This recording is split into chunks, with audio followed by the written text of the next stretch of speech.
گزشتہ سال امریکی افواج کے انخلا کے نتیجے میں اگست میں افغانستان میں طالبان کی جانب سے دوبارہ اقتدار سنبھالنے کے بعد سے پاکستان میں ایک سال کے دوران دہشت گرد حملوں میں 51% کا اضافہ ریکارڈ کیا گیا۔ اسلام آباد کے معروف think tank Pakistan institute of peace studies کے مطابق 15 اگست 2021 سے 14 اگست 2022 کے دوران 250 دہشت گرد حملے کیے گئے، جن میں 433 افراد قتل اور 719 افراد زخمی ہوئے۔ اگست 2020 سے 14 اگست 2021 کے دوران ملک میں 165 دہشت گرد حملے ہوئے تھے، جن میں 294 افراد قتل ہوئے جبکہ 598 زخمی ہوئے۔ تھنک ٹینک کا کہنا ہے کہ افغانستان میں طالبان حکومت آنے کے بعد پاکستان میں سیکیورٹی کی بے یقینی اس بات کی نشاندہی کرتی ہے کہ پاکستان کو مستقبل میں ایک اور دہشت گردی کا سامنا کرنا پڑ سکتا ہے۔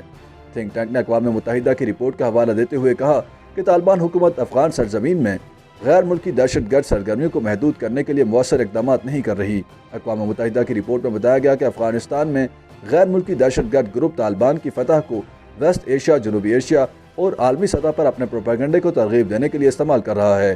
افغانستان میں ابھرتے ہوئے اہم دہشت گرد تنظیموں میں القاعدہ، اسلامک موومنٹ آف ازبکستان، مشرقی ترکستان اسلامک موومنٹ، تحریک طالبان پاکستان اور داعش شامل ہیں۔ دوسری جانب افغان طالبان نے صرف داعش کے خلاف کارروائی کی ہے کیونکہ اس گروپ نے افغانستان میں طالبان کی حکمرانی کو چیلنج کیا تھا۔ اس کے علاوہ حالیہ مہینوں میں افغانستان سے تحریک طالبان پاکستان کے عسکری پسندوں کی خیبر پختونخوا میں واپسی کے بعد شہریوں میں خوف و ہراس پھیل گیا ہے۔